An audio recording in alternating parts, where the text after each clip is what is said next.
We're doing them. We tried out a few different demographics. The first one being children, and then we also had campers and just the general public.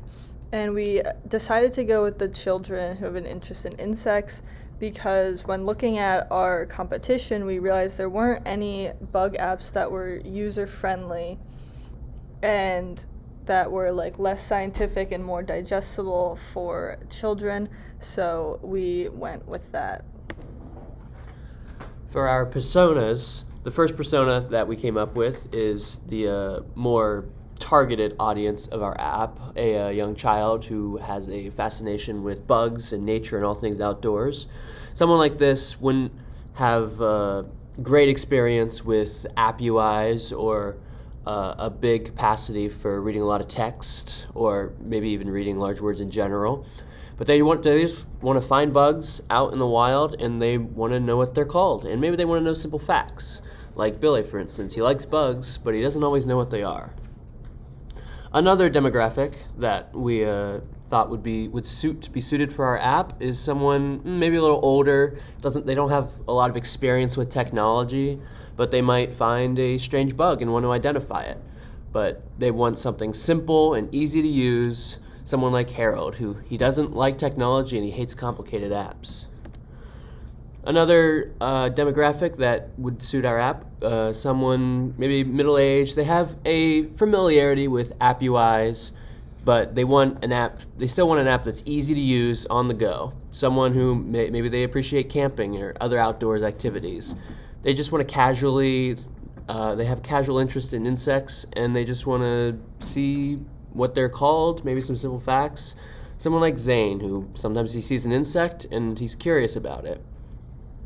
Another demographic for our app, someone maybe a college-age young adult, someone who likes learning facts about things all over the place. They like neat organization. They like their apps in. They use a lot of apps, but they'll delete complicated apps because when they have that many apps, they just want it simple, easy to use. They just want to keep track of the information that they find. Someone like Piper, whose attention span isn't great, so they like easily understandable apps.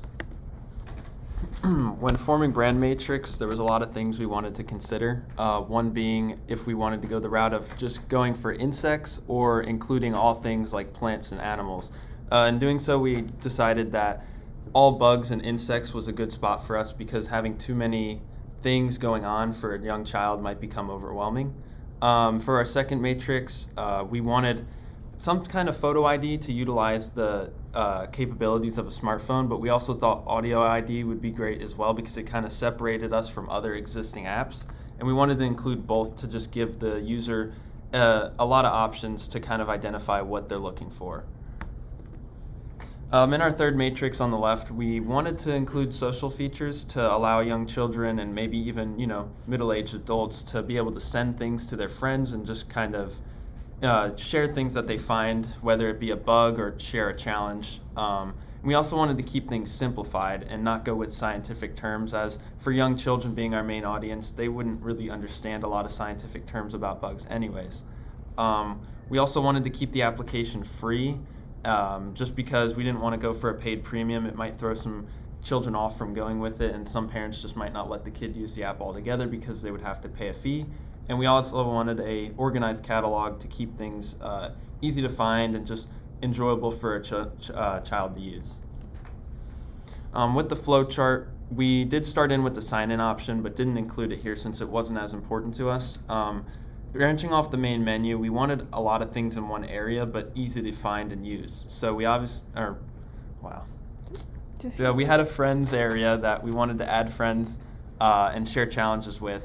We had an ID section because we wanted to have a camera and an audio ID so you can take pictures of bugs or listen in to hear things like a grasshopper or a cricket, find things like that a child might be curious of. We also included daily challenges and creating challenges on the menu, and these challenges would refresh just so you had something new to do each day.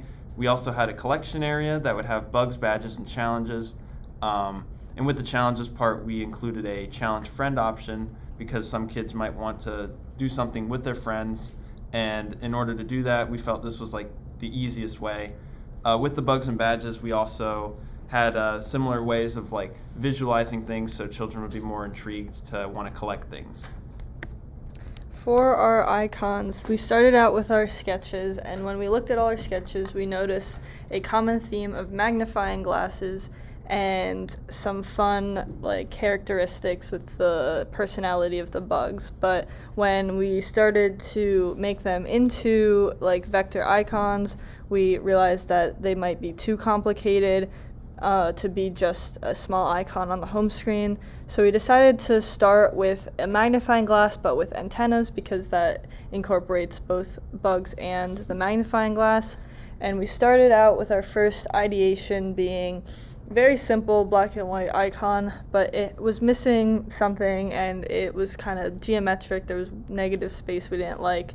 So we took the similar idea and added ladybug wings. And these are our 3 color icons that work well as a graphic, but when put on a home screen, they're not as bright and there's not enough contrast, and there's still a lot going on. So we simplified it down to being either black and white, or we tested the greens that we had on our actual app home like screens, and we decided to go with the green one because it matches our theme, but it's simple enough for a home screen and will pop off the screen.